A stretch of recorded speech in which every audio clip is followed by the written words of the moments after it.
It's good to be back and be sitting down and talking to you again. I know. If you're noticing anything different, we redecorated. Yes. We had to add a little sparkle to our studio. Yes. We did photos today, so I'm sure those will already be out on social media for everyone. But we really quickly wanted to get our pictures up there, add some more decorations, and like we said, our space will evolve as we evolve, and that's the whole point of Unfiltered and Evolving. Yes. No, I think it looks really great. The little pictures of us are so cute. Just the little us, you know, excited to see what the world has come to, and now we're here. And it's just like looking back, it's like, wow, like life really went fast, you know? It really did. It really did. I mean, now I'm 26, you're 25, we're middle ages. Mid-20s. Mid-20s. Middle ages? We're not middle age yet. Don't put that on us. Feels like it. Oh my god. No, I'm just kidding. No, I know. But just like looking back, it's just like, I think I was like 3 years old in that picture. And it's just like crazy how much has changed and how much I evolved, you evolved. Yeah. But yeah, it's kind of crazy. It is really crazy. But I'm really grateful to be here and to be able to do this yet again. So yeah, no, I'm very excited. I guess kind of just talking about today, we're kind of gonna get into like friendships, relationships, and growing apart, or you know, just evolving. As I don't even know what to say.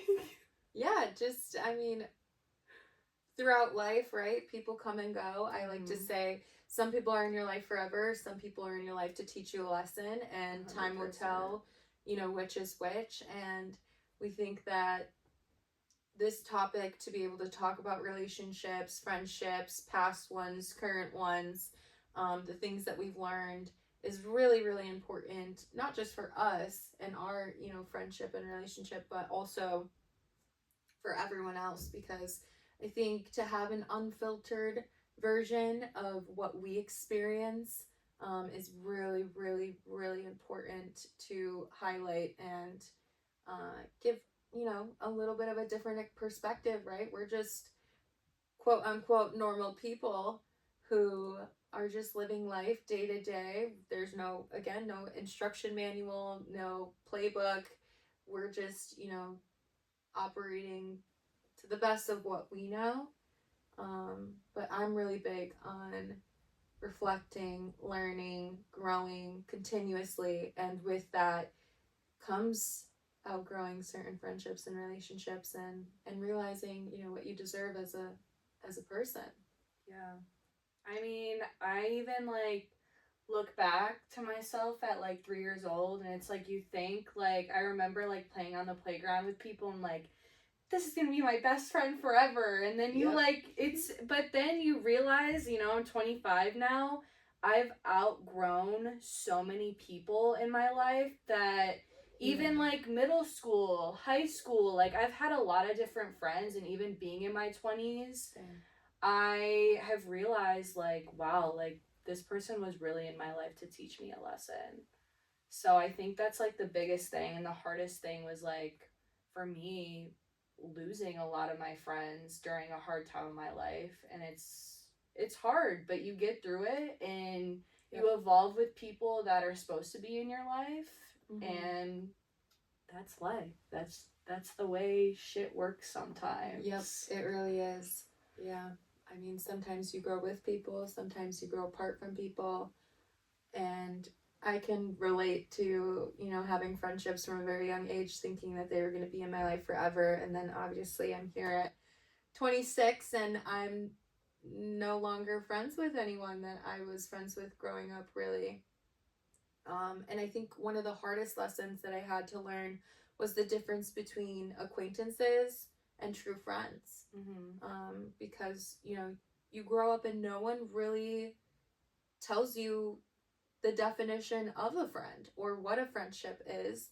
And especially with relationships too, right? Like with a partner, a lover, a situationship, someone you're talking to, whatever. Like, no one really tells you what it's supposed to be like. It's just your interpretation of the environment that you grew up in and the relationships that you grew up around, and that reflects, you know, who your friends are. Like, there's a saying of you are who you hang around with. And I think for the longest time I didn't want to believe that that was true, but obviously, you know, through time evolving and I'm growing and changing, I've realized that that really is true. It Who you surround yourself with on a daily basis really mirrors who you are as an individual, and the things that you tolerate and the boundaries you set for yourself. And I think that's something very important to talk about that not a lot of people have conversations. Yeah, I mean, I used to think growing apart, like, I took it so personally. Mm-hmm. Because I was like, is it me? Like, am I a horrible person? Yep. Am I doing something wrong? But sometimes, yeah, sometimes I was in the wrong and I was doing stuff that me and that person, we just didn't connect like that. Mm-hmm. And then sometimes it's not always you. Mm-mm. It's like sometimes you can't be so hard on yourself. Yeah. But sometimes you do, and you reflect on it and you're like, yeah, I fucked up. And that's okay too. I think it depends on the situation, but I at least I know for me, I used to take it very personally, depending on the person and the friendship that I've had or what I've done. Sometimes I still do. But then there's some things I look at from what happened like 10 years ago, and I'm like, yeah, no. Like, that person was not meant to be in my life because they fucked up or they did some stupid shit. I hope they reflected on it, you know? Yeah, but you know, you can't change people. You can only accept them for who they are. You can take accountability for yourself. Mm-hmm. And, you know, choose to reflect, choose to learn, choose to grow, and that's, you know, we're in charge of ourselves, and that's what we choose to do today. Yeah, 100%. I'm kind of gonna go into our reoccurring opener, like what's been on your mind lately with relationships in specific, I guess, since we're talking about relationships or friendships. What's been on your mind, Kelly? So, relationships, I am single. I am very happily single. I used to not like being single, but now I'm very content with where I'm at. I'm super independent, and it would take someone super, super special to really, you know, capture my attention and be a part of my, allow me to let them to be a part of my life. But friendships, I feel like I'm in a really good spot finally. I found some really great people. You know, I've met an incredible group of women going on a study abroad to Costa Rica. And of that group, I'm super, super close to two of them.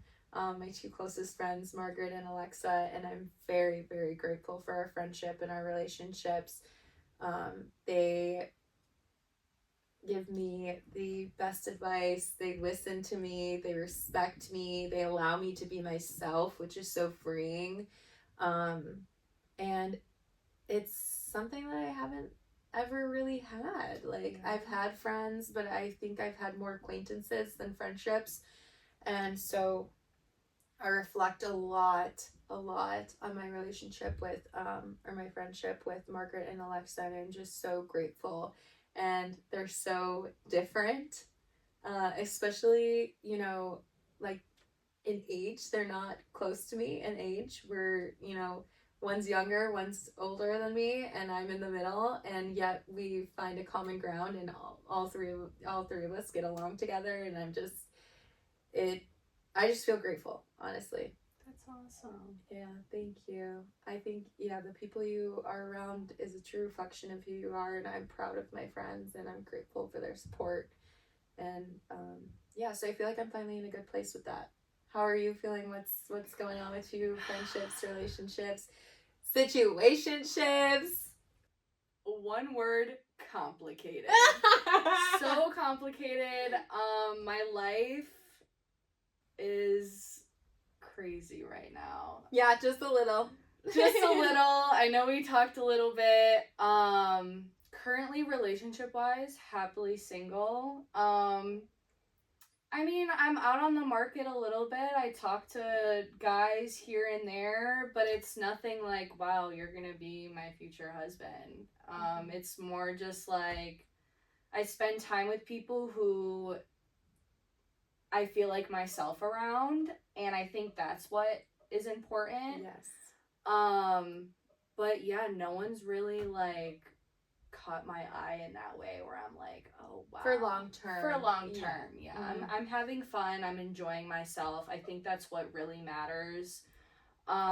Friendship wise, also I feel like kind of complicated. I have my core friends pretty much all from softball, and they're all like different areas of my life. Like my two friends I still have from I met them when I was like 12 years old. They live kind of far, so we don't get to see each other all the time, but I've been really close. I feel like I can be myself, and it's like when we hang out together, it's like right where we left off. Like it's perfect. Friend from high school, I haven't seen her in a little bit, but like I feel like we're always going to be there for each other. We've been there for each other since the beginning. So it's like we always are like catching up. I just haven't seen her in a while. She's been really busy working. I've been busy working. It's just like I feel like that happens as you get older. Adult. Yes. Like I have my core friends, and I respect them. I love them. But it's kind of lately just been my work friends that are like, are they my real friends or what? Like, I really don't know. Like, I feel like making friends nowadays is kind of hard. Yeah, I think the older you get, it is hard because, you know, you grow up and everyone's the same age. Everyone's going through this, like a similar stage in life. So it's a little bit easier to connect, right? But as we get older, then you start, you know, your world gets bigger and you meet people who aren't the same age as you, who are in different stages in their life, who have different, you know, relationship types, are either single, engaged, married, dating. And so finding the time to just, you know, even just get together is really hard. But I think that once you find the people who allow you to be yourself, who don't judge you, who support you in the best possible way, who don't put you down, that's important. And I think personally, if you're questioning your relationships with people, your gut is trying to tell you something, I think. 100%. And I think that's just a really hard reality to accept, right? I've been in certain environments where it's been hard for me to be myself, and I notice myself shutting down and like getting anxiety to just go and hang out with certain people, and I'm like, okay, this is taking more energy from me than it's bringing to me. And why is that? Who is that? And what can I do to fix that? And I can relate to that because lately I went to a dinner where all my work friends are together, and these two people walk in and my heart starts racing. Yeah. And it's like, I should not be here right now.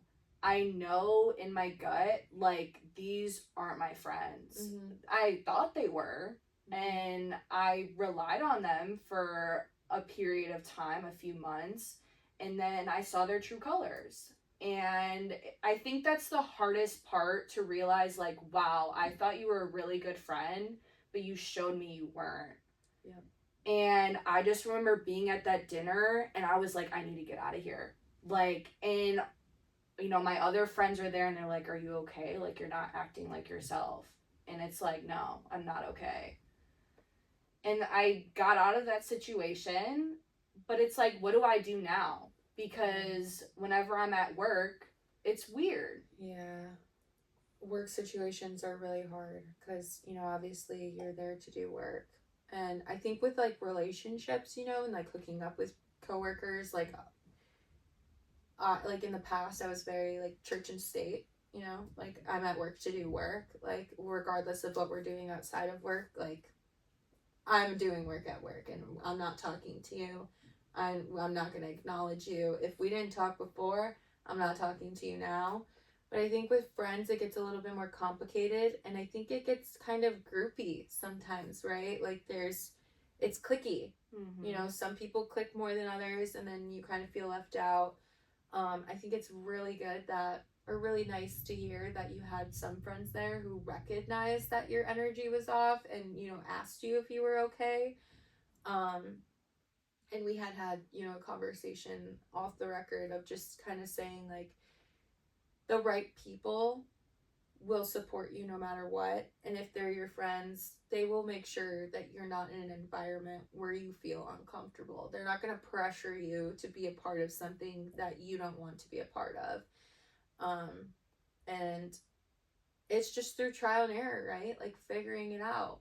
I think, you know, I also used to have this expectation when I first started. I worked at a hospital for 4.5 years in the emergency department. And when I first started there, my first thing was, oh, this is a big girl job. And everyone is an adult. And there's no drama because adults have no drama. And then I realized very quickly that that is not the case. There is drama everywhere. There is high school shit everywhere. There's middle school shit everywhere. It follows you with age. And I think it's just ultimately up to us to educate ourselves, to figure out what we truly deserve, the type of respect, the type of communication, the type of relationships, friendships that we are willing to tolerate, and go from there. 100%. No, I agree with you. I mean, I know as I get older, the more fake shit I don't allow Tolerate. myself. Yeah, right. I don't let myself tolerate it anymore. And Yeah. I call you out on it. I remember I called a girl out. She wanted to ask, do all this fake shit at work? Oh, no. You want to do that? Oh, I'll give it right to you right here, right now. Yeah. Because I can't put up with it anymore. And you shouldn't have to, and no one should have to. Obviously, there has to be a level of professionalism when you're in a work environment, but I think that it's important to be able to have certain conversations with individuals and make sure that you understand we're at work. Do not bring this drama, petty shit that's happening outside of work into work. Mm-hmm. I am here to do a job, and you're either with me or you're against me, and if you're against me, you better walk outside that door and we can have a conversation. But until then, I'm going to be right here doing what I need to do to make my money. 100%. But I don't like fake people either, and it's shocking.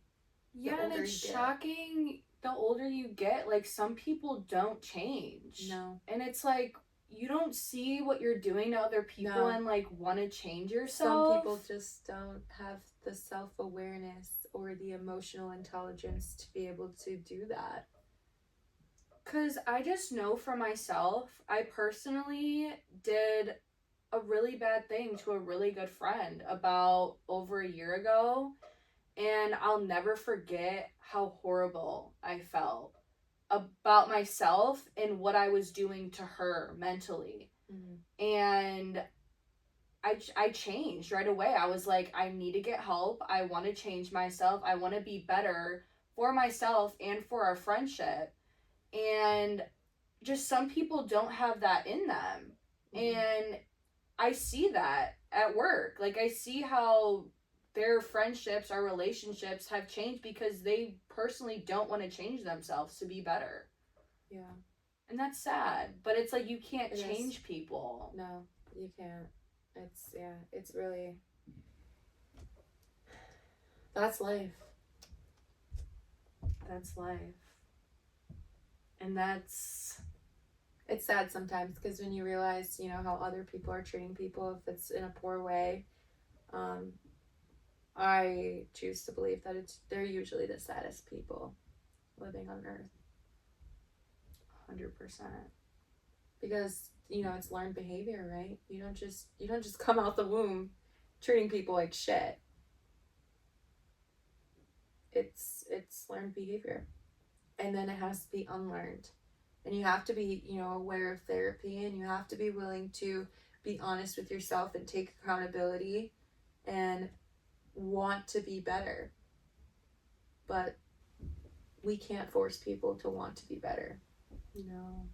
We can try to plant seeds, right, in their garden, but it's really up to them to water the plants, to water those seeds and watch them grow. Oh, 100%. Or they die and don't bloom. But, I mean, either way. Yeah.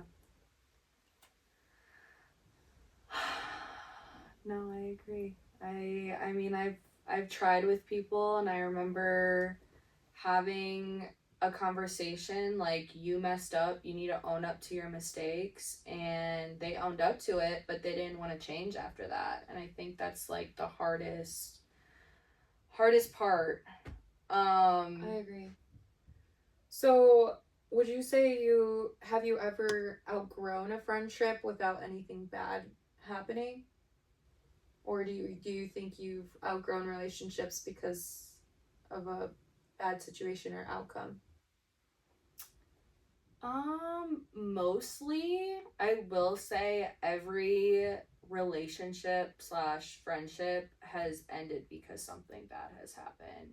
Either they did something poorly or I did something poorly.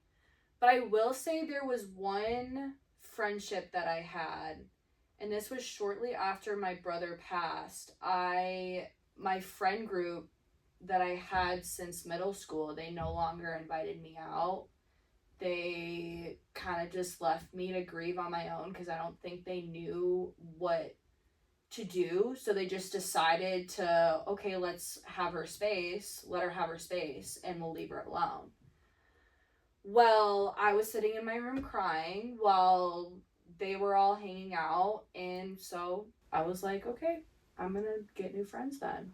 And I remember for the whole summer, I was hanging out with this new friend group, and we just did horrible shit together. And like, not gonna lie, we were smoking a lot of weed that summer, having a blast. And once school hit, we all like just went our separate ways, and we never spoke to each other again. But it's not because we had a falling out and we all went to the same school. It was just weird. Like, we all had like our best friend, and like it's probably like 6 girls, and we all just got like the friend that we kind of attached to, and like all went our separate ways. So you grew apart. Yeah, I would say. I mean, we all grew apart. We ended up being in different friend groups. Some were in like the popular friend group. Me and my friend, we're more sporty, athletic friend group. Like, we just made more friends in the softball realm. So, I mean, nothing ever bad happened. It just, we kind of just grew apart, went our separate ways. But I think that happens. Yeah. For me growing up, I think it was a little hard for me to make friends growing up. I have an older half sister, obviously, Erica, but I also have a younger sister, and I remember I remember my first year of kindergarten, and like I had to, get on the bus by myself and, ride to school by myself. And like the first day, obviously, you don't know anyone, and then you're on a bus with kids from kindergarten all the way to fifth grade. And kids can be mean, and I was bullied, and I think that impacted me a lot and just how I, treated other people growing up in elementary school. I made a couple, I had a couple best friends, but we also kind of grew apart too as we got older. And then in middle school, I saw that as an opportunity to change myself because I really wanted to fit in, because I knew what it was like to not really fit in. And that's kind of when I think I was influenced more by other people, because I wanted to be cool and I wanted to be popular. And I knew I was also very insecure. Like, I, wore glasses growing up and would get made fun of for wearing glasses. And so I really wanted to get contacts in middle school, and because I wanted to look like everyone else, and I was just so insecure with my glasses, and that gave me a little bit more confidence. But then a lot of the friends that I had older siblings that were like a year or two, or like maybe 4 years older than them, and so I started experimenting with drugs and alcohol at a very young age, from like 7th grade. And it wasn't like peer pressure per se, but it was out of curiosity, I think, and also just, wanting to fit in and be cool. And with that too, like I grew up very I think sheltered a little bit. Like my parents, how I grew up was you treat everyone the same no matter what they look like, no matter, what language they speak or where their family's from. And so to hear some of the slurs that some of the kids would say to me was, I didn't even understand what a lot of those things were. And especially with like drugs and alcohol, like I never really understood what those things were either, but they were talking about it in kind of a cool way. So I was like, like that would be fun. Like I would like to try that.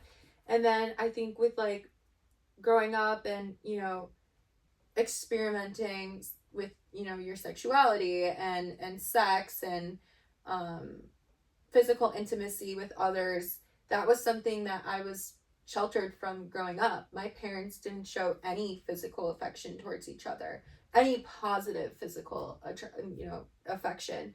And so a lot of my friends, like I remember we were hanging out in my basement one time and my two friends were over and one of them had a boyfriend and she was talking about how she gave him a blowjob. And I literally remember sitting there and having no idea what that was, like at all. But I was too embarrassed to ask her what that was because her and my other friend talked about it like they knew exactly what that was. And then after that one friend had left, I asked my other friend, like, what is a blowjob? Because I literally had no idea. Like, I had never seen a penis before. I had never, like, I didn't know anything about a hand job. I didn't know anything about fingering. I didn't know about any of that stuff. Sorry, mom and dad, if you're listening to this. And how old are you? This was in middle school. And, like, there were people fuck? having sex in middle school. Like, that was, I wouldn't say normal, quote unquote, but that the type of people that I was hanging out with, that was normal to them. And so, being explained what a blowjob was at a very young age, and I'm like, she put her mouth where and she did what? Like, what? Like, What I don't get that.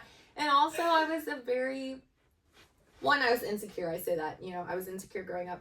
But two, I wasn't like the cutest girl in the grade, right? No one really wanted to date me. No one really wanted to, talk to me. Like that was, I never really had love interests. I was always like third wheeling, fourth wheeling, fifth wheeling, sixth wheeling with all of my friends. I didn't get my first boyfriend until I was a junior in high school.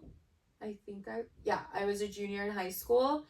Obviously, I had like, like talking stages with people or like hooked up with people, experimented sexually with individuals. But I also think that was out of peer pressure because I remember all of my friends had lost their virginity by the time they were in a sophomore in high school, and I just remember being like, well, I don't want to be the only one that's a virgin. So um I ended up losing my virginity fairly quickly after that because I was embarrassed to be a virgin. And there's nothing to be, I want to just say right now, there is absolutely nothing to be embarrassed about. I feel like that is the most empowering thing. You should wait until you find the right person.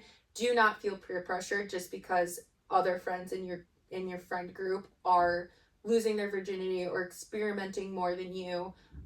There's nothing to be embarrassed about. I think when you're younger, it sounds more intimidating and scary and embarrassing. But as you get older, you'll realize, you'll be like, oh shit, I should have waited. Like, what was the point of that? I wish I waited. And yeah. And then I didn't have, my first relationship until I was a junior in high school, which was much, much later than a lot of my friends. Like, all of my friends grew up and had multiple boyfriends. Not in a bad way, but just, they dated a lot more and they had more people interested in them, and I just didn't grow up like that at all. I got called ugly and they made fun of my teeth and said I had horse teeth, and that's just how I grew up. Yeah, no, I was the same way. I remember all my friends in middle school, like being with boys and being in a relationship, and I was just like there, and they would call me a white crunch bar, like, because I had so much fucking acne. That's literally and I was insane. like, and I had a lot of really bad back acne because I was in sports, like I was like constantly on the go, sweating, like. Yeah. And I just remember like Sorry. boys, excuse you, bless you, excuse you, bless you. Sorry. No, you're good. I just remember boys like always looking at me and being like, yeah, no. And I'm like, oh, okay, cool. Like, I don't want you any. Like, I wasn't even thinking about that stuff. I remember like getting my first kiss in the basement, like at a party one time. I think I was in like 7th, 8th grade. But it was literally from the boy that called me a white crunch bar. It was so fucked up. I was like, actually insane. What am I doing? The first kiss I ever had, I remember I spread a lie at school and I told people that I like went on vacation and had my first kiss, and I don't think anyone like believed me, but that was because everyone had their first kiss and I didn't, and I felt so left out. And then it wasn't until like 7th grade I had this one boyfriend who was literally like terrible. So I guess I had like a little boyfriend, but only for a few months, and then he like cheated on me or whatever with some other girl. But my first kiss was like a full-on makeout session with tongue. Like it wasn't even a peck. Like my growing up, I was robbed of so much just because I wanted to be cool and I wanted to fit in, and I didn't want to be different from anyone else. Like I didn't want to give them any more reason than what they had already gathered of me to shut me out anymore. Because you fall into that peer pressure and like that, oh, I don't want to lose my friends because I'm a prude, or I don't want to do this. It's like, it's just something, it's like you have to do to fit in, and it shouldn't have to be that way. Because I know this little girl would be so disappointed. Like, it's just like, she would be like, she doesn't even know what this world is like, and then you go into middle school and it's like these kids are just making you do things that you don't want to do. And it's, I remember being in my first relationship in like 8th grade. I didn't even want to be in a relationship with him. I was in a relationship with him for 2 weeks. I remember we went to Six Flags, and then we went to like this other like go-karting and arcade. I remember us in the photo booth, and he's just trying to like make out with me, and I'm like, I don't want to do this with you. Like, I just felt so weird. I'm like, no, this isn't for me. And then we ended up going into high school, because it was like the summer of 8th grade going into freshman year, and he's like, yeah, no, I'm done with you. Like, I see the other girls at my school and I want them. And I'm like, okay, like, bye. That's crazy. Yeah, I don't know. I remember like doing the same things as my friends and then like being called a hoe or a whore. I'm like, why? Like, why me? Like, I'm just, like, I never understood that, because I'm like, I'm just doing what you're doing, but when I do it, it's so bad. I remember I got called a whore in probably 4th grade from a 5th grader on the bus. Don't even remember who it was. He's just like, you're a fucking whore. And I remember I went home and I was like, Mommy, what's a whore?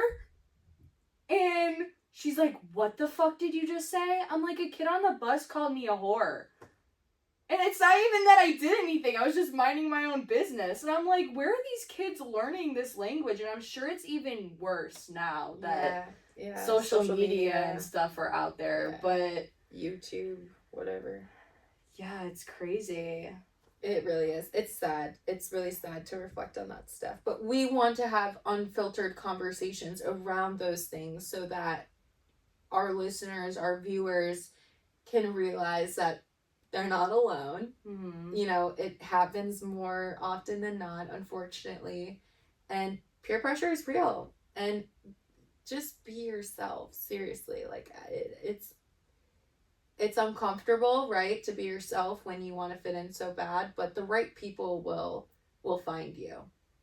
No, 100%.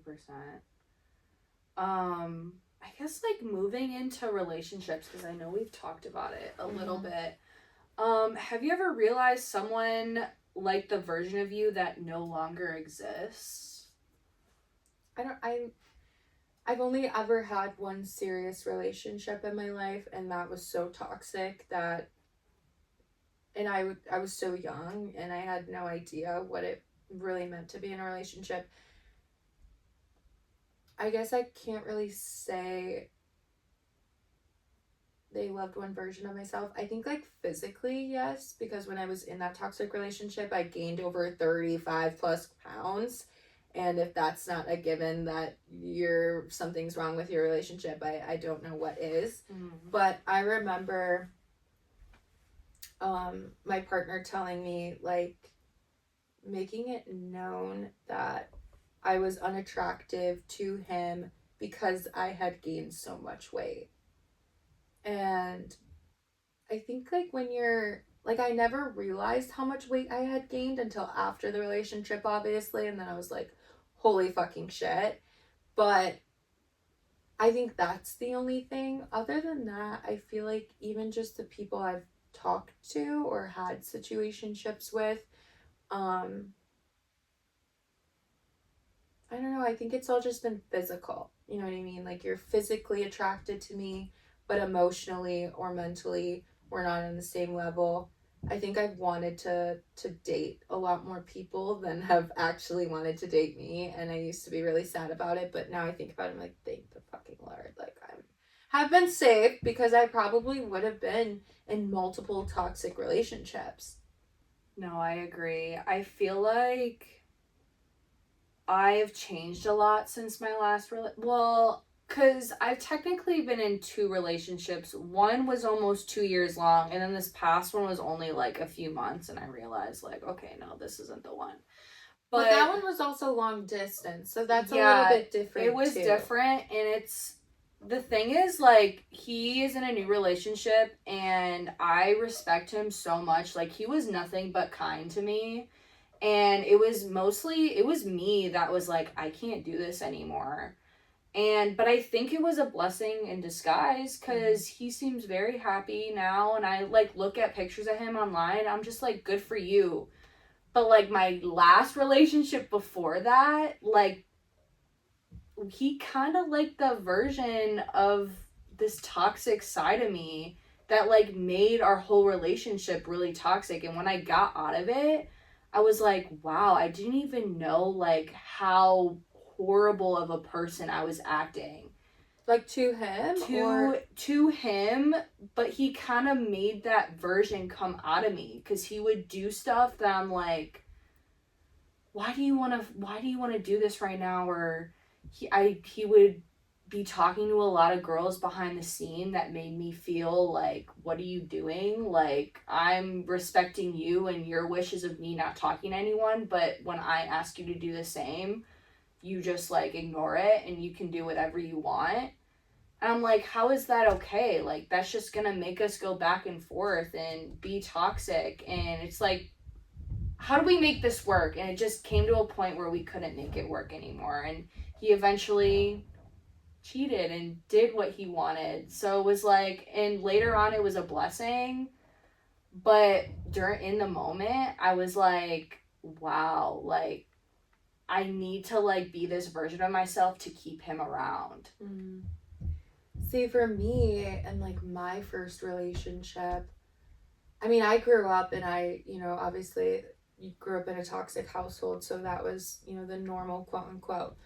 Um, but when I first started dating my partner, I had never been in a relationship, so I didn't know what was quote unquote normal and what was quote unquote not normal. And so I remember my partner saying to me, "Oh, I'm not going to Snapchat any girls anymore because we're in a relationship." And I was like, "Oh, okay."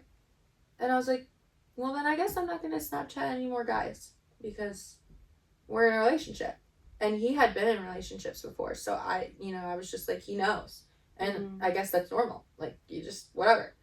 So he would subtly say things or like bring things up where I was just like, oh, that's normal. Like, that's just what we do. Oh, you don't want me to wear that? I should listen to you because you're my boyfriend and I should respect that. You don't want me hanging out with that person? I should listen to you because you're my boyfriend and I should do that. right? And so it was like he would make these suggestions, and I was just so naive that I was just like, oh, that's what you do in a relationship.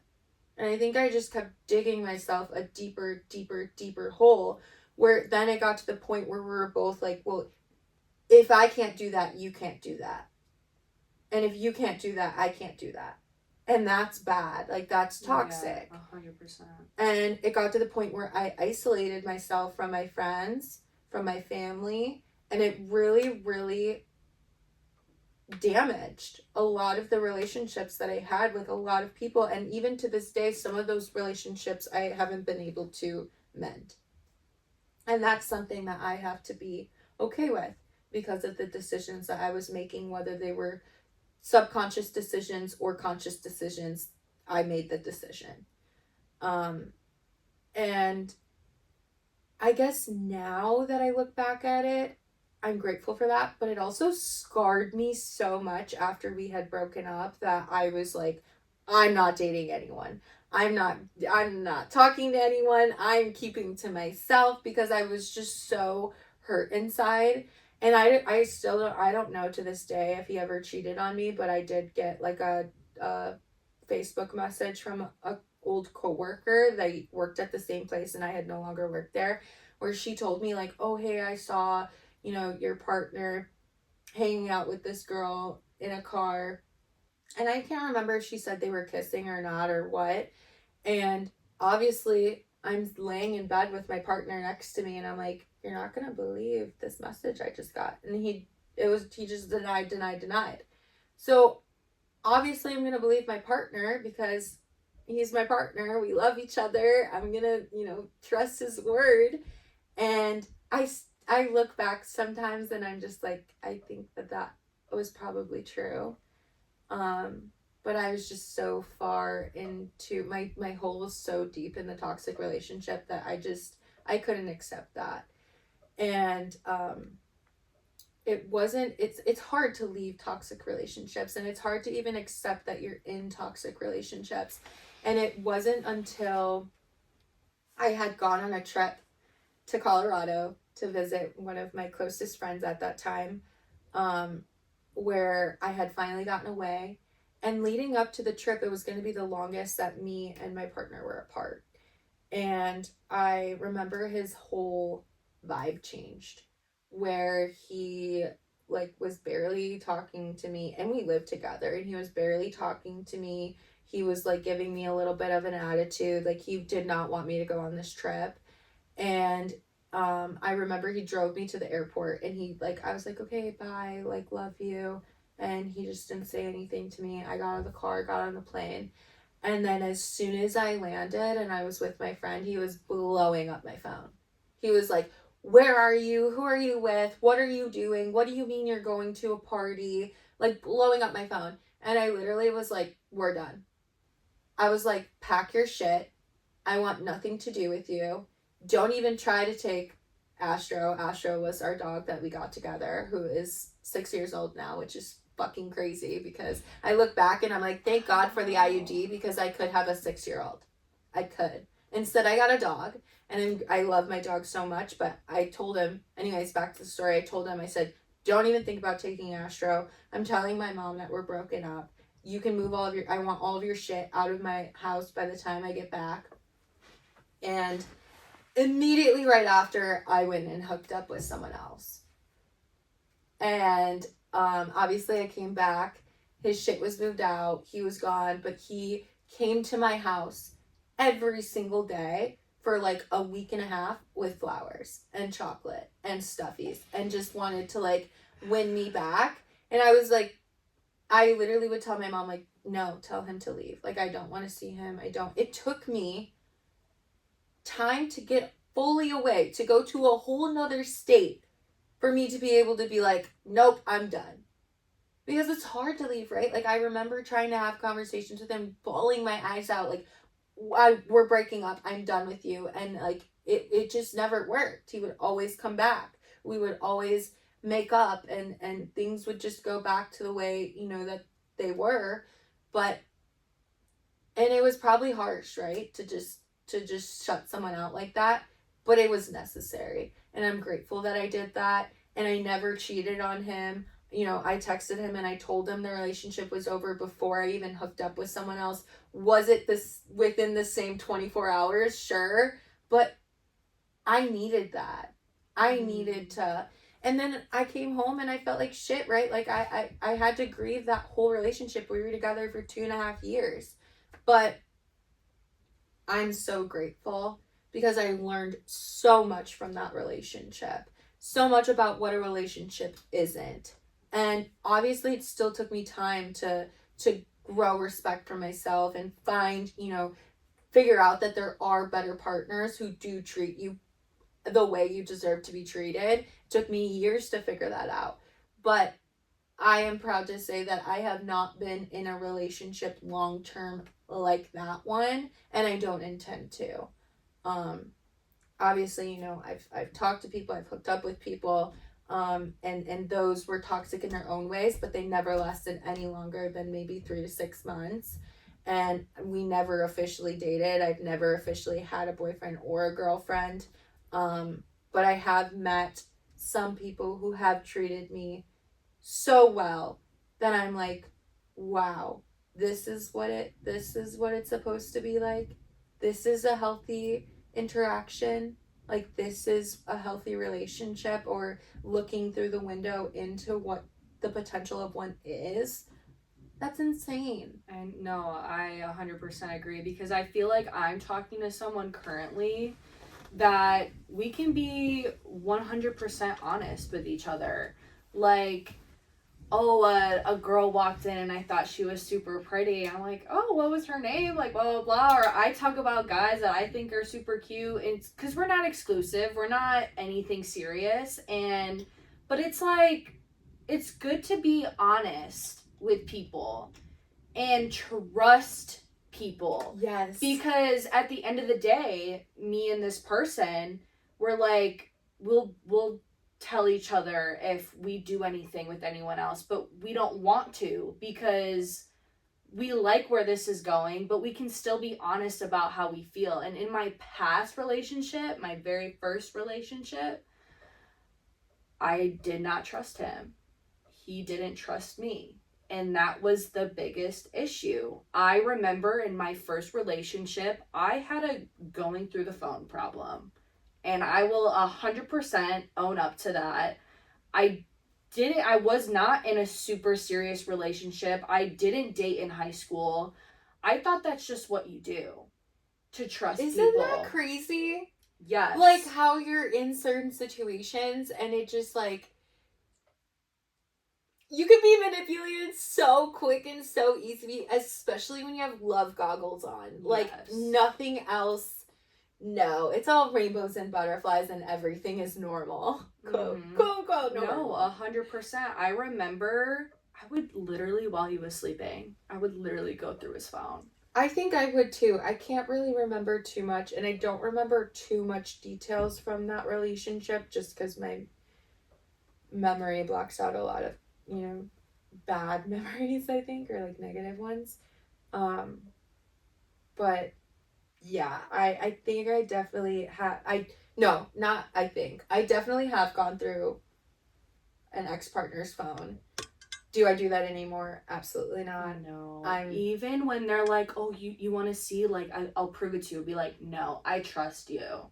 Because that's how much I've grown. And I swear, like, that first relationship going through the phone traumatizes me. Because I remember seeing shit that shouldn't have been in there. Like and what? I kept letting it happen. Like what? He would send fucking nudes to girls. I literally would see it. Or old, like, shit would pop up and he would still, like, be messaging her, like, asking her how her day was. Crazy. And he was even in contact with his ex because his ex was, like, friends with, like, I guess a couple of his friends. And the way, like, they fell out, it was, like, obviously wasn't good, but she was still asking about him and wanted to talk to him. And I'm not gonna lie, I used to be really insecure. I was like, there's no way you can talk to her. Like, we're in a relationship, like, we're talking. Like, I don't feel comfortable you talking to her. I think that's reasonable. And I remember the reason why we broke up, so it was like a blessing and a curse, because it finally, the last straw was, oh, I can't wait to see you on the 4th of July and fuck you, basically. To this girl that he was really good friends with. That's insane. And I remember it was probably 5 in the morning. I opened this and I'm like, get the fuck up. Get up. What the fuck is this? He's half asleep. He's like, what is this? You're about to leave on this trip that you intentionally didn't invite me to because of this? Because you've been looking like you've been wanting to be with this girl. That's crazy. So I caught him before the act. Yeah, but still, like, I don't think I ever found anything like that on my ex-partner's phone. He had to have been really good at hiding it, or he just wasn't doing it. And I like to say that at that age, at where I was at, I was so naive. Like, I literally had no idea. Or I just refused to believe that that was even possible. But I do remember, like, my ex-partner would project cheating scandals onto me. And was like, they'd be like, oh, why is this guy Snapchatting you? Like, you're cheating on me. And I'm like, no, the fuck I'm not. No, I'm not. They just messaged me. They're just a friend. Like, you're allowed to have friends of the opposite sex. Like, that's okay. But in the moment, I never saw how big of a deal that was. And that was probably within the first few months of us dating. Just to give a snapshot of what the rest of the 2.5 years were. You know what I mean? Like, just, I feel so bad for the little girl that I was growing up and the teenager that I grew to be in my younger 20s. Like, I look back and I'm just like, or I think back and I'm just like, wow, you went through some shit. And I'm proud of the woman that I am today because I am the woman that I always needed growing up. And I feel like I've learned enough. I've not learned all, but I've learned enough to be content with who I am, to know what boundaries are, what healthy boundaries are, what a healthy relationship looks like, how a partner is supposed to treat you, how a true long-term relationship, right, isn't about how much you love the other person. Are you growing together? Are you supporting each other? Are you communicating well with each other? It's not normal to argue with someone every single day. It's not. And I thought that it was. I thought if you weren't arguing with them, if you weren't having disagreements, that's not good. That's not true. I mean, do healthy relationships, do you get into little arguments here or there? Yes, but you don't act out of character. You're not calling someone a whore. You're not accusing them of cheating, like projecting that onto them. You're not pointing out their insecurities. I'm not attracted to you because you're fat now. Like, what the actual fuck? People change, people evolve, and it's not about love. It's about choosing that person every single day. I would never want to hold my partner back, my future partner back, from achieving their goals, achieving their dreams. I would never be like, no, that's not a good idea because I want to stay here. We would make it work, right? A long distance relationship isn't ideal, but it's something that I would be willing to compromise on, right? Maybe I fly to you, you fly to me, we meet in the middle. We communicate what type of communication style works for us.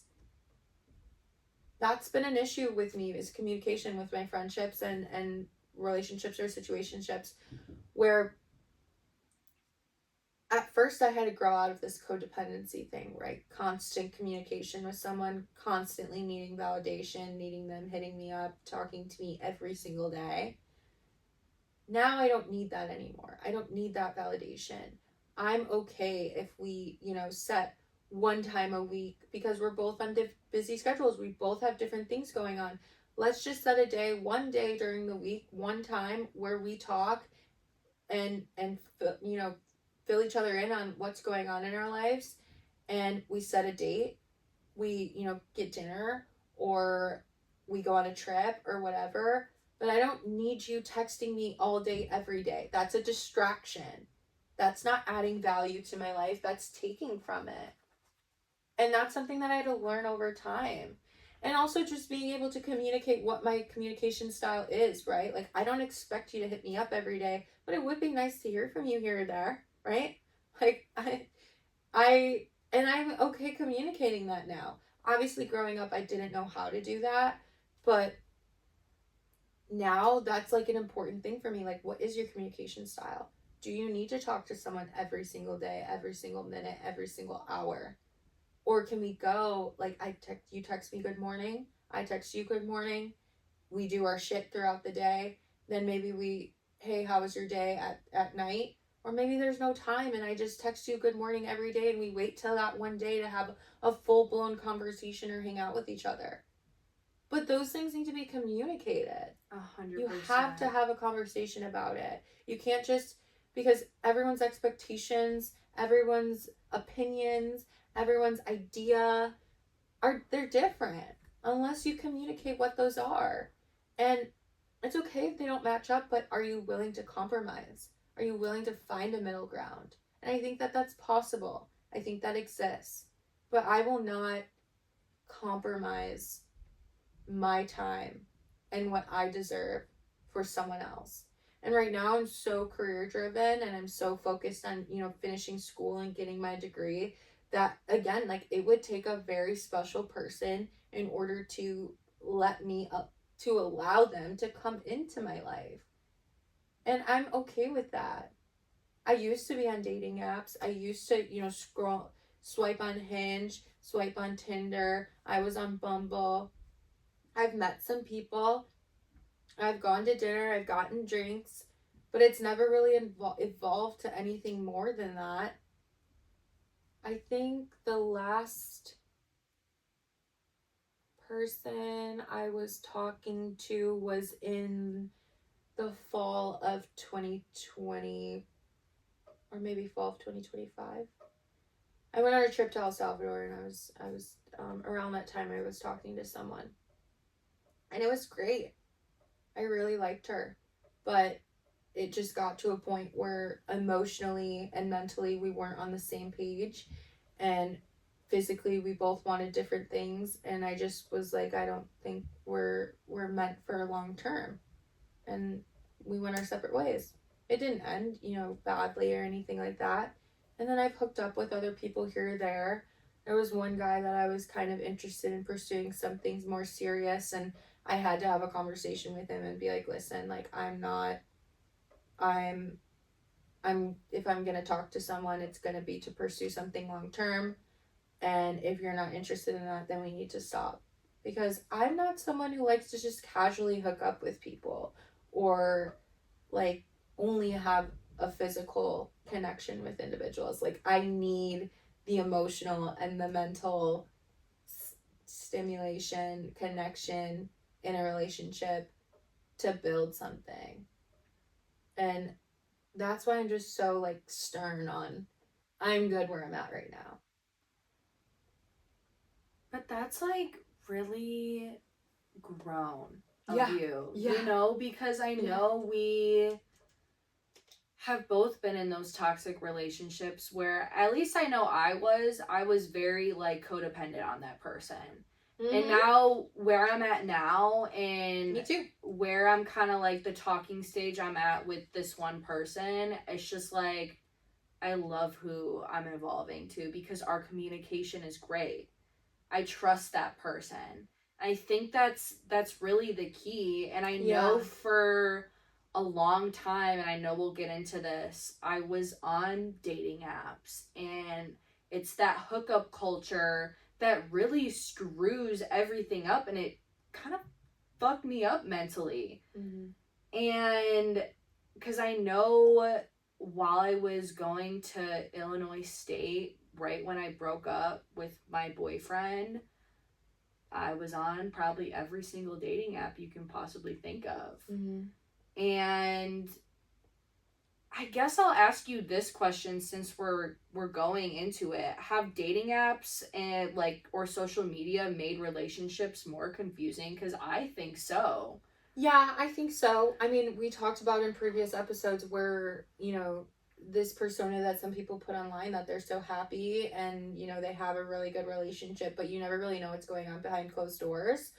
So I think that there's a false representation of healthy, long lasting relationships.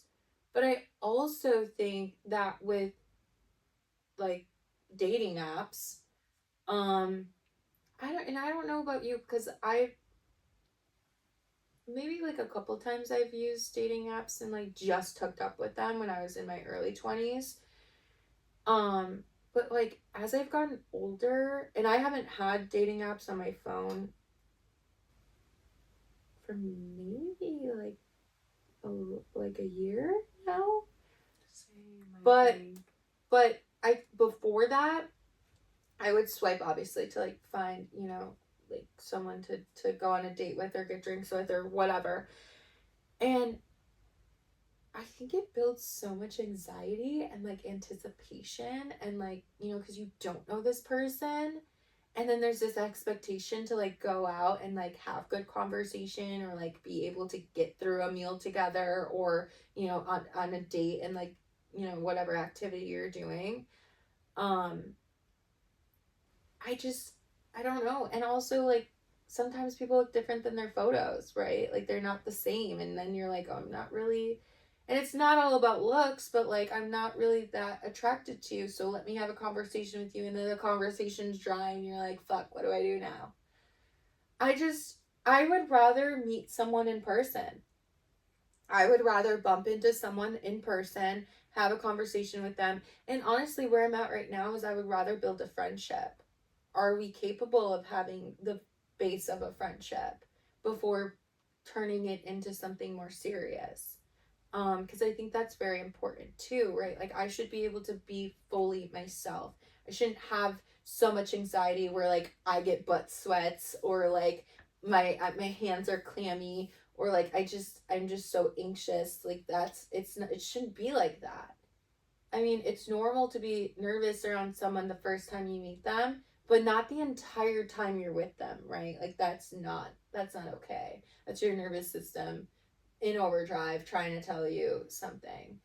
But I think now, I don't know, I feel like dating apps are just, in my opinion, doing more harm than they are good because then you get codependent texting someone all the time and keeping them up to date with what you're doing and then trying to figure out your schedules. And where, like, if I met someone in person and we had an instant connection and I was interested in you, we could build something off of that and then we exchange numbers and then we're meeting for drinks by the end of the week or we're going to dinner by the end of the week or you invite me to go somewhere or vice versa and it evolves naturally.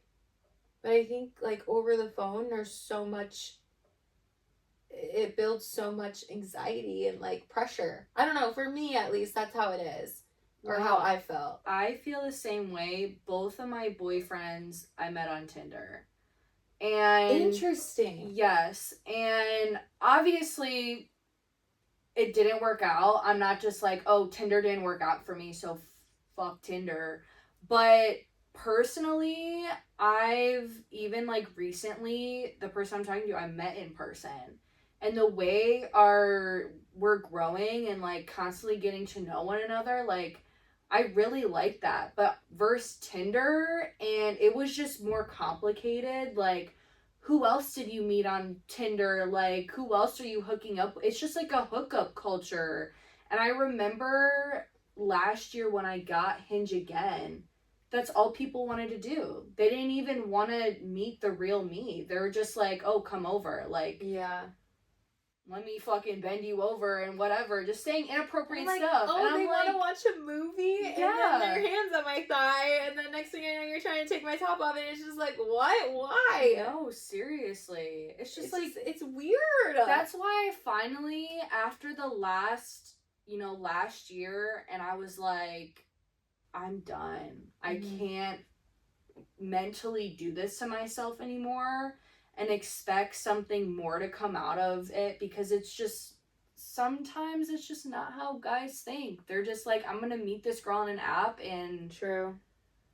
Yeah, do whatever and I'll never see her again. But honestly, I think that mentally messed me up, especially in college, like trying to meet new people. Like I really didn't know a lot of people at ISU, so I was trying to get to know more people, and that's all they wanted to do with me. And it's like, wow, like you really don't want to get to know me. I'm just like, well, I will say, to kind of shift the conversation just a little bit but still stay on the same topic, I'm bisexual. So when I was like when I first came out and wanted to talk to more women, it was hard. It's hard for me personally. It was hard for me to meet other women and explore something romantic with them. I'm very like straight looking, you know what I mean? Like people don't expect me to be queer.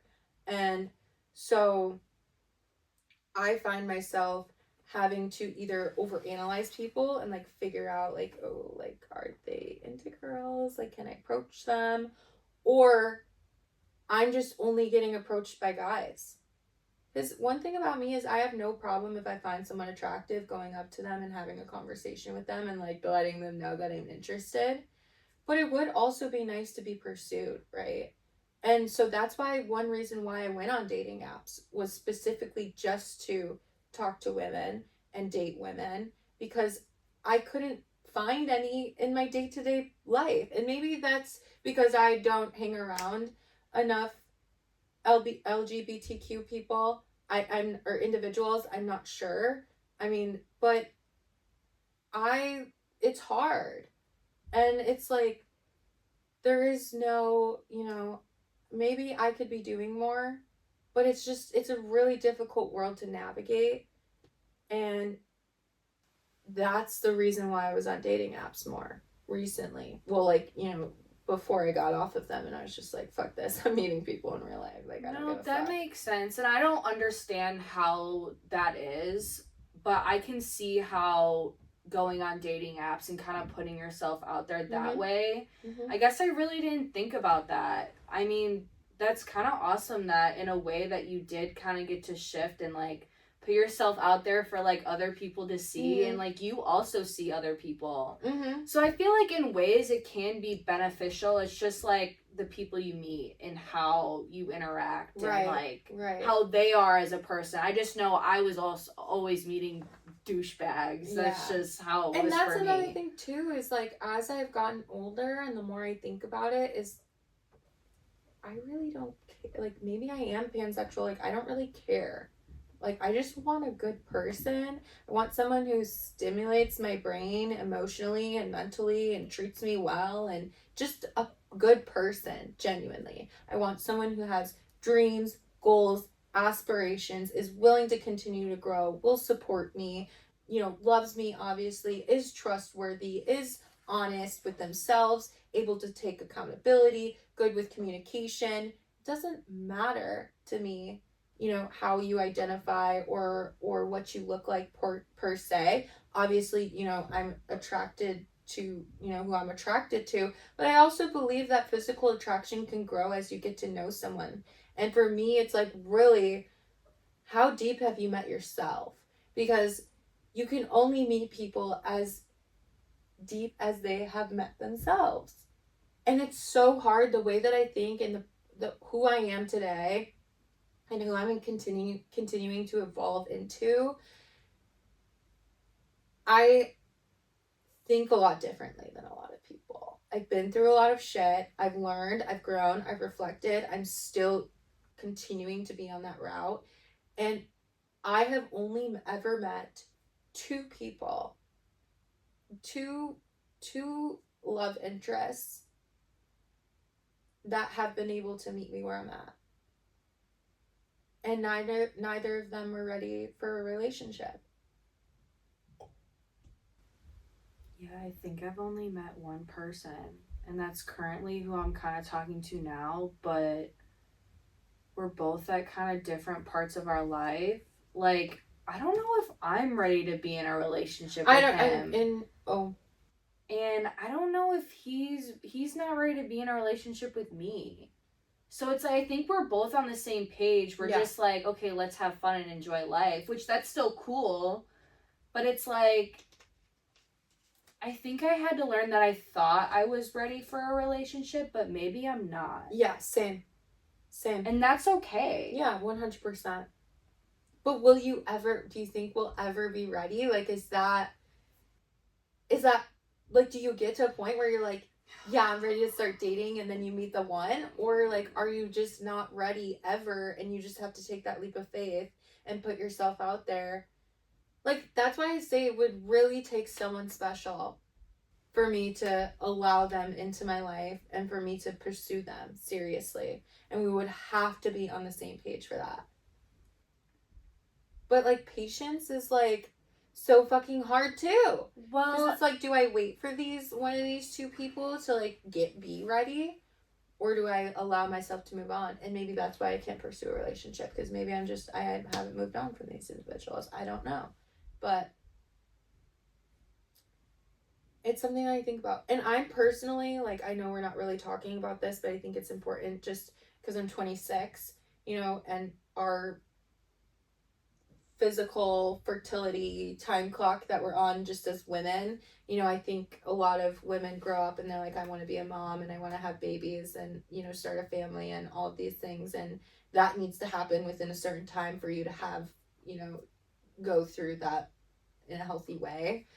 Or in a way that's even possible. But for me personally, I have no interest in having my own children physically.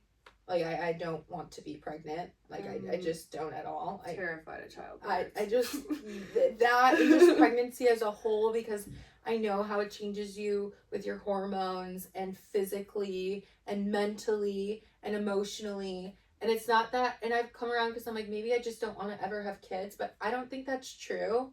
I think that I do want to have a family one day, but it would be much, much later down the line. And I'm very, very interested in fostering or adopting one day.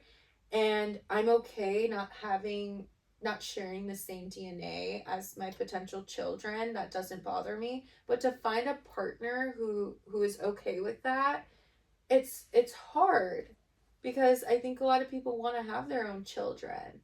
And so, especially, men, like, they want that. And as a woman in a straight relationship, it's expected, right? Where in queer relationships, there's options, there's choices, there's IVF, there's adoption. You can foster if you and your partner are up to it.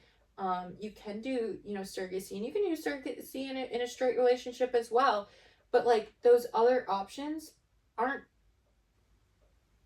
easy, to find people that are okay with that. It's hard to come by. And that's, like, a deal breaker for a lot of people. And so that's hard too.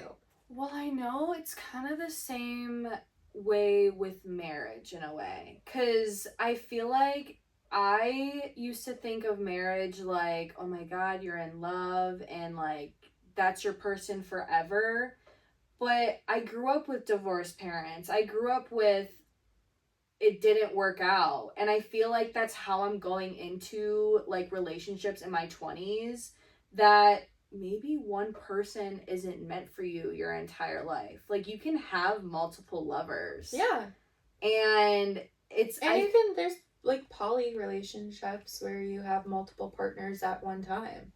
Yeah, I know my grandma's in town, right? And she's like, my dad's brother and his kids, like, they're all my age and they all have, like, 2 or 3 kids. And my grandma's like, when are you next? Whoa. And I'm like, Grandma, I'm not even in a relationship. Like, I'm not even married. Like, what do you mean? And she's like, I could see by 30. That's in 5 years. I can't even see myself within the next 5 years. Literally no way. Because I'm like, Grandma, it's not the same when you grew up. Like, you know how much money it costs to have a child? I think it's like $100,000. By the time they're 18, you're spending more than like $1 million. That's insane. I still live with my mom, and I'm 25. Me too. I still live at home too. I'm There's like, nothing to be embarrassed about if you live at home, by the way. No, life is hard. Yeah. It's just getting harder. Stuff is getting more expensive. Yep. I like to have fun and I like to enjoy myself, okay? Same. Like, I can't imagine having a family right now. And for those who have families, that's great. It's not for everybody. Everyone's on their own timeline, and I think that's something to realize too. And with friendships or relationships, it's just about being able to meet each other in the middle, right? As long as you have similar interests, you're able to make time with each other. You're able to communicate with one another. You're able to be honest. You will have a good relationship and you will be able to move through life and be okay. Like, I'm so content with the friendships that I have right now, where it's like I don't need to have a boyfriend or a girlfriend. Like, it's that's okay to me. Obviously, if someone comes along, it would be really nice. But I'm not like crying in bed at night like, oh my god, I'm so lonely. Even though there are times where I do feel lonely. But I think that's just because there's not a lot of like relationships that I do have, or friendships that I do have, that we can have conversations like this, because conversations like these fuel me. I love these types of things, and a lot of people are just so surface level, and those types of conversations drain me.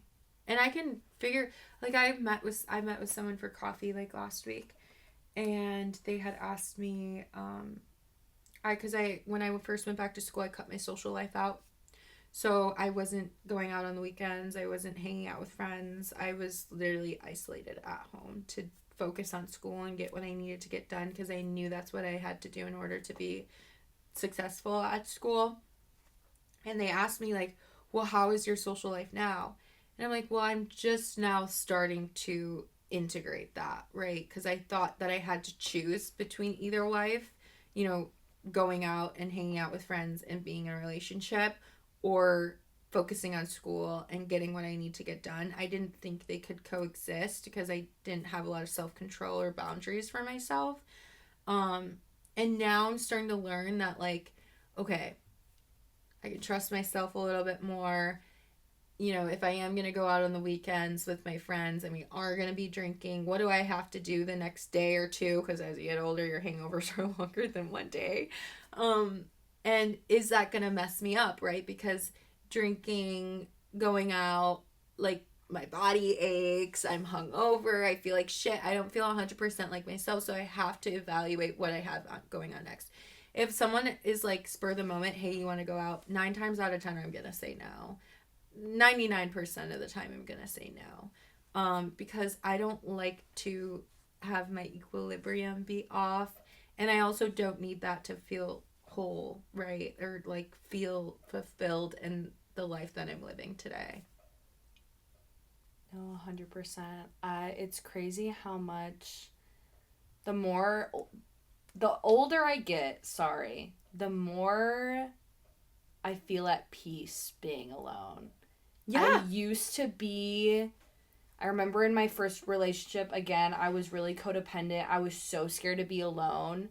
And now when I'm at home, I'm like, wow, no one's fucking with me right now. Like, I think my mom thinks that I'm like, something's wrong with me, because like I'll tell her, I'm like, oh, I got invited to do this with so and so, and she's like, go do it, please leave the house, as if I'm like here, like I'm like doing nothing. I'm so into school and so into the work and the projects that I'm doing that, like, I really like limit myself on where I spend my extra time. And I don't think it's unhealthy, because like I still do socialize, right? Like, I see my family, I talk to you, I talk to my friends, like Margaret and Alexa, I talk to them at least once a week we hang out at least. But we do text here and there, you know. But like to actually go out and like either go to the movies or, you know, going out to the bars or, you know, just doing those types of things or going on trips. Like I'm not doing that as much as I used to. And so I think my mom is like, Kelly, you gotta go. See, it's like the opposite for me like Really? right now because my mom's like, you're never home. Oh, well, I mean, I'm like always go, go, go, go, go. But you're working 2 jobs. Yeah. You have, you know, you have a situationship. You have friends. You're going out with your coworkers. You're coming here to do the podcast. Like, you are go, go, go, go, go. But it's not a bad way. I do tell you, you need to take time to rest, though. Yeah. And prioritize I think, your mental honestly, mostly everything that's going on in my life right now is mostly healthy. I will say there's a few things that are, like, draining me, but I'm realizing that, and I'm realizing that I don't need you in my life anymore. Period. Yeah. And it's finally putting my foot down and doing that for myself because I know I don't need that. I don't need you in my life treating me that way. Exactly. You don't deserve that. Absolutely not. So I think it's for me, this go, go, go, go, it is good for me, but also I will say I am a go, go, go person, so I don't think of the negative things and that's going on in my life. It is a distraction, but I will say the distractions that I am doing are more positive than they used to be. Which is good. So we're making progress and we're being self-aware about it. Yes. So, I mean, you know, you can't win them all. No one's perfect. Everyone makes mistakes. There's no such thing as perfect or perfection. And all we can do is just recognize it and try to do better moving forward. And that's it. So I think that's good, Emily, that you're doing that. Yes, 100%. We're going to go into our Am I Overthinking This segment. I guess I'm looking at these different questions here and I'm like, which one is good? What's juicy? I feel like this is a good episode. Because this is Am I Overthinking This Relationship Edition. Is there a question in here that stands out to you, Kelly? Am I overthinking if people outgrow me? No. Not anymore, I don't think. I don't think so much of people outgrowing me. I think about me outgrowing them.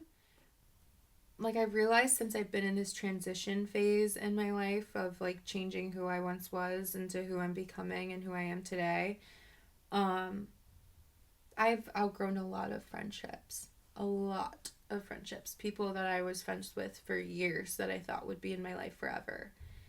And it really just came down to, like, communication, right? But also following through with plans.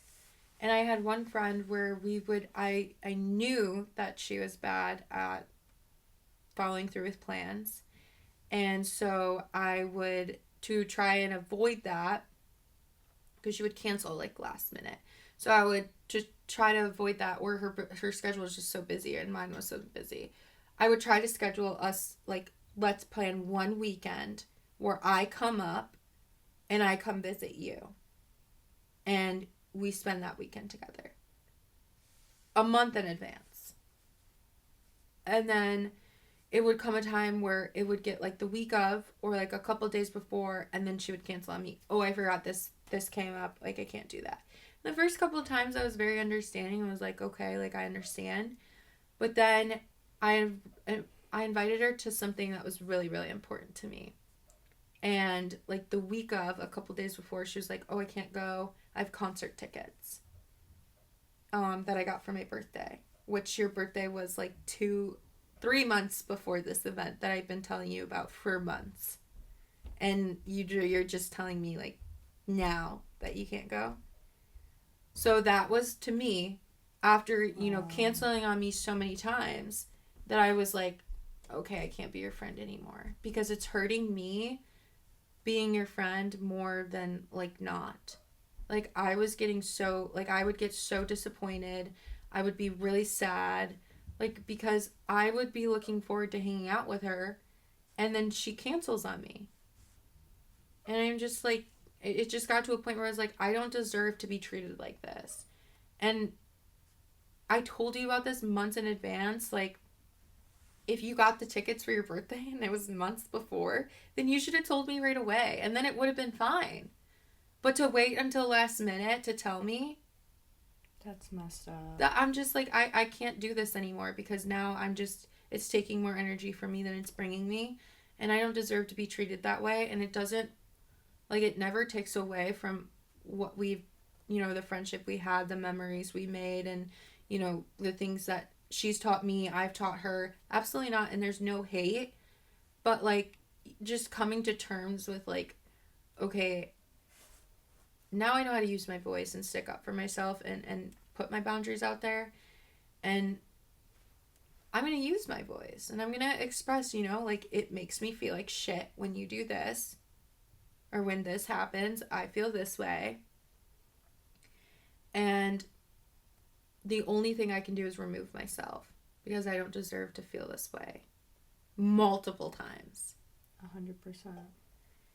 And I think that hurts, right? Because then you have to grieve the friendship. But then I look back and, like, now I feel so much better, right? Like, I'm not being disappointed. I have friends who can stick to plans, who, we respect each other's time, and communicate with each other well in advance if something, doesn't work. But that comes with time, right? And that comes with, growth. And so I think outgrowing people, I've been doing a lot more recently, which is fine. But it also doesn't take away that it hurts, and it makes you feel alone sometimes. But that's just life. And it just comes full circle back to, some people are in your life forever, and some people are in your life to teach you a lesson. And time will tell which is which. But I'm only in charge of me. 100%. What about you? Do you feel like... Well, I would say that it's like me outgrowing people or friendships. I know I had a friend, we were super close. Like, she, like, in high school, she was there for me through, like, everything with my brother, and basically, like, my ride or die. She joined the Marine Corps, so I joined the Army. Like, that was my girl, Like, we had the same hobbies. We always loved doing the same things. And recently she changed a big part of her life, which she thought was like what she really needed, and like to grow and be a better person, and I respect her for that. But those changes did change our friendship a lot. But and it was kind of sad to me in a way that, like, I couldn't bring up past things that we did together, because she couldn't think of those things anymore, because they didn't align with her, way of life.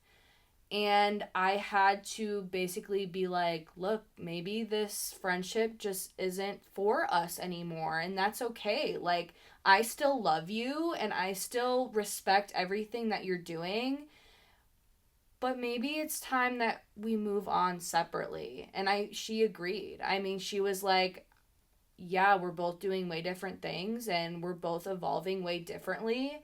And I think that's where us being young women came in, and we were just like, okay, I love you, but it's time to say goodbye. Or just, like, maturity. Yeah. And, like, getting to that point, because, I mean, our stories are very different, but at the end of the day, we had a conversation with them. Well, yours was in person, mine was through text, obviously. No, actually, mine was through text too. Okay, so we were sending text messages, but we were able to be honest with ourselves, say our piece, and move forward. 100%. And that's all we can do. And I feel like that allowed us to have closure, rather than letting the distance grow and ghosting, them, or them, ghosting us. And we'll have to talk about ghosting in another episode, because unfortunately we're running out of time. But yeah, that's like a whole nother thing. But yeah, I think, like, we've grown, we've evolved. Like, we're not, our relationships aren't ending because of terrible, terrible things, you know, but we're growing and we're evolving. And when you grow and you evolve and you learn and you're reflecting, you outgrow. And then there's grief with that. And then there's a little bit of loneliness and a little bit of sadness. And, you know, you go through all the stages of grief with a friendship, a relationship. And I think that's something that people don't talk about often, is that grief isn't something that happens when someone dies. It can happen with a job. It can happen with a relationship, a friendship, you know, a pet, you know. It can happen with anything. And the most important thing is staying true to yourself. And I would say dedicating your life to learning, to growing, to reflecting. Be honest with yourself. Have conversations with yourself. Journal. Write. Make video diaries. You don't have to post any of that anywhere. You can just keep it for yourself, but have those conversations with yourself and you will learn more about yourself, what your likes are, what your interests are, what you want to do, the type of relationship that you want, or maybe the type of relationship or friendship that you don't want. But the only person who's going to be able to figure those things out for you is you. And the only way to do that is through conversations. Communication is key. Communication is key. With everything. Mm-hmm.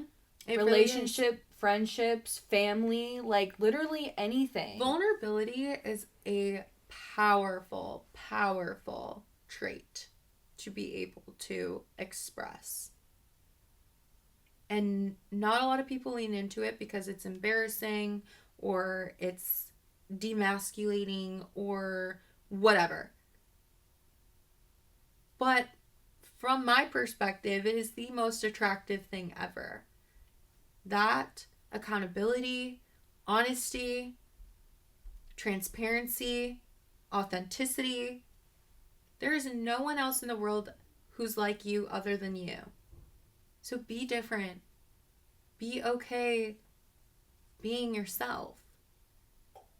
And you can't change people. People can't change you. They can influence you. Society can influence you. They can try to, fit you in a box and give you labels and say, whatever.